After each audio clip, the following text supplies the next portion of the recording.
Ship 39 has been sitting inside Mega Bay 2 for over 2 months now. Fully stacked back in November, completely ready to fly, yet it still hasn't rolled out for testing. Most people think this is just another SpaceX delay. They're wrong. SpaceX just completed a full overhaul of all 18,000 heat shield tiles on this spacecraft. This isn't a delay. It's the final prep before they attempt something that could change spaceflight forever.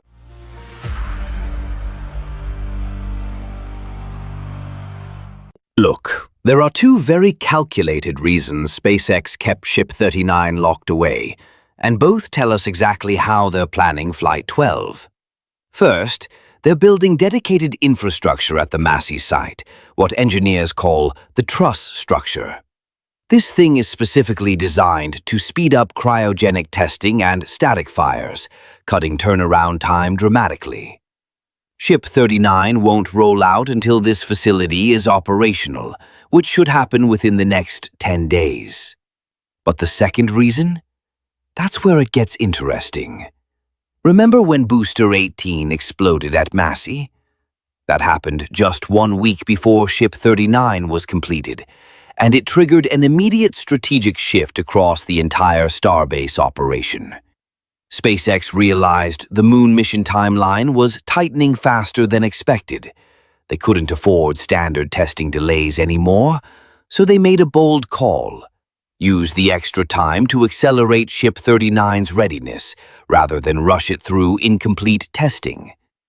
The first real evidence appeared January 2nd, when Mega Bay 2's doors finally opened.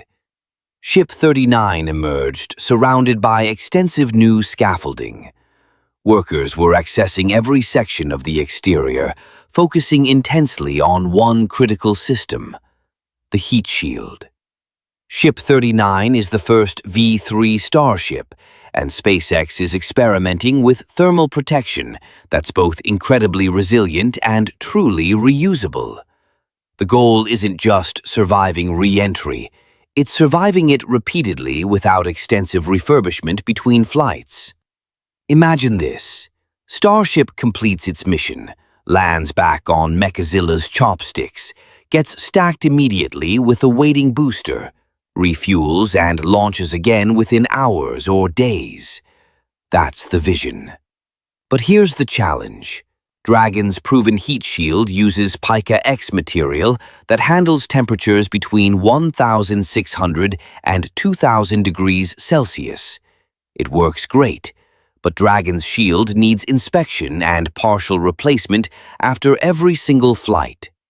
That's fine for crew capsules flying occasionally. For Starship, it completely contradicts the rapid reusability requirements. SpaceX needed something fundamentally different. Originally, Flight 12 was supposed to continue the aggressive testing pattern from 2024's 5 Starship V2 flights. That strategy involved deliberately removing tiles in key areas, stripping away ablative layers, and pushing the spacecraft beyond its design limits. If it survived, that would prove the basic design had way more margin than expected. Those brutal tests taught SpaceX exactly which areas could handle flight without full tile coverage and which zones needed reinforcement. So they spent extra weeks installing additional ceramic tiles in those critical spots on Ship 39. But the installation work alone couldn't account for all the time spent in Mega Bay 2. Something bigger was happening. Enter Crunch Wrap. Yes, that's actually what they call it, borrowed straight from Taco Bell's menu. This flexible ablative sealant represents one of SpaceX's most important thermal protection breakthroughs. It fills gaps between tiles without traditional gap fillers, preventing superheated plasma from penetrating into the stainless steel structure. Crunch Wrap debuted on Flight 10, applied mainly to the nose cone as a fabric-like layer that sealed tiles and trimmed edges flush. Musk praised the results afterward, saying the new heat shield performed significantly better. Flight 10's data showed it worked well in most areas, preventing serious tile wear or oxidation, though some spots showed orange residue on the edges, evidence that refinement was still needed. By Flight 11, SpaceX expanded crunch wrap coverage significantly. Now on Ship 39, they've gone even further. The material is being applied extensively across the body and control flaps, creating a comprehensive sealing system that addresses the main vulnerability exposed in earlier V2 flights. If Flight 12 succeeds with this enhanced thermal protection, it validates the approach for the entire V3 fleet and clears the path for ship-to-ship orbital refueling tests by mid-year. Now, here's where SpaceX's testing philosophy really shows, and where they learned a hard lesson. During Flight 10, SpaceX quietly tested something radical. They replaced several hexagonal ceramic tiles with metallic versions made from heat-resistant stainless steel. The concept seemed logical. Metal tiles might offer better durability and easier integration with the steel airframe. Reality had other plans.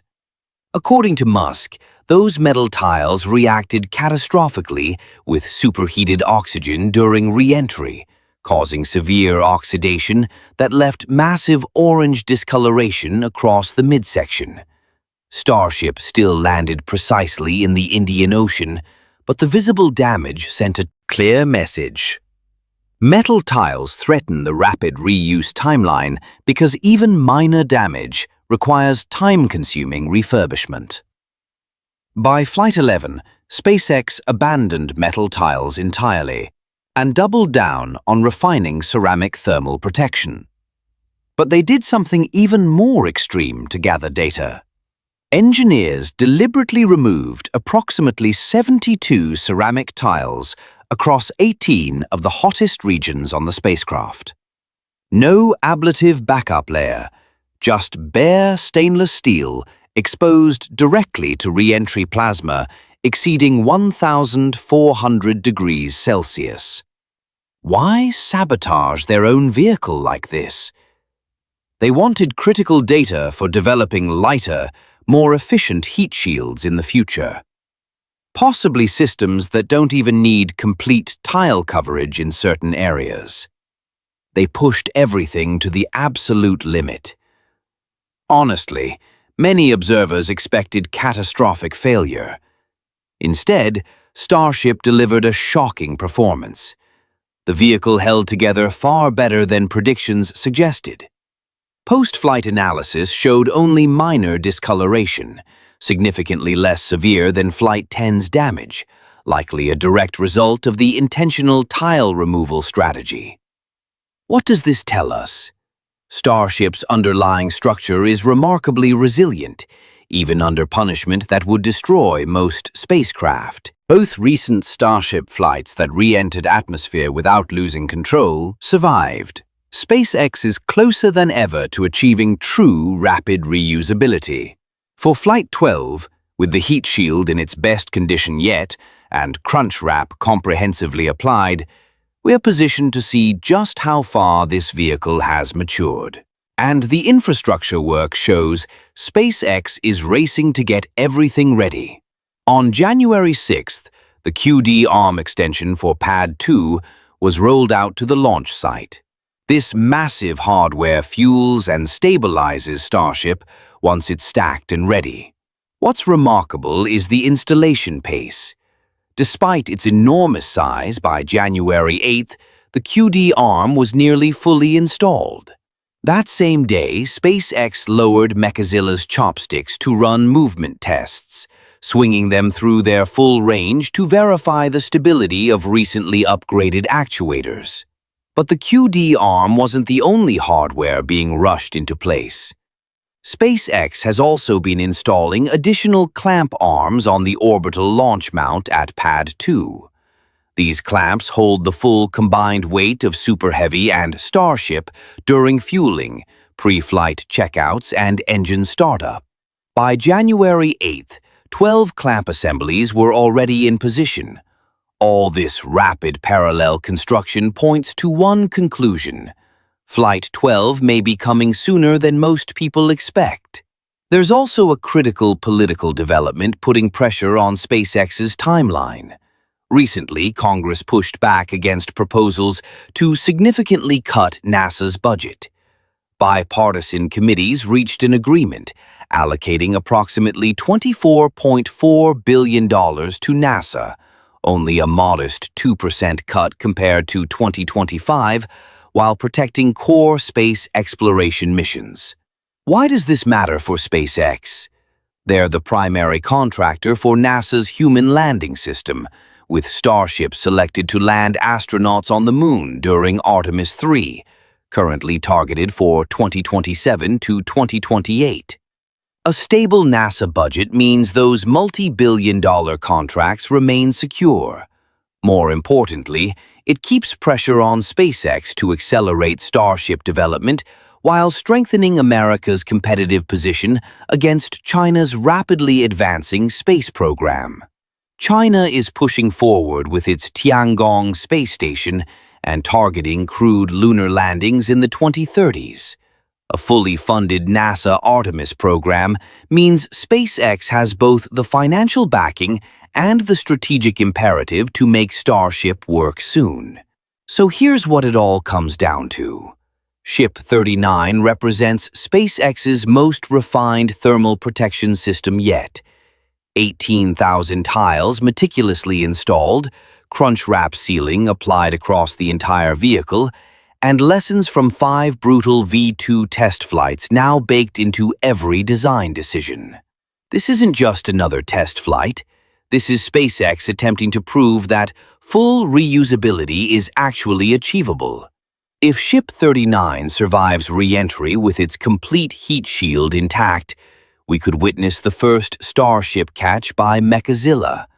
That would be the moment everything changes, when Starship transitions from experimental prototype to operational spacecraft, capable of flying again within days, not months. Flight 12 could happen within weeks. Will this be the flight that finally demonstrates rapid reusability?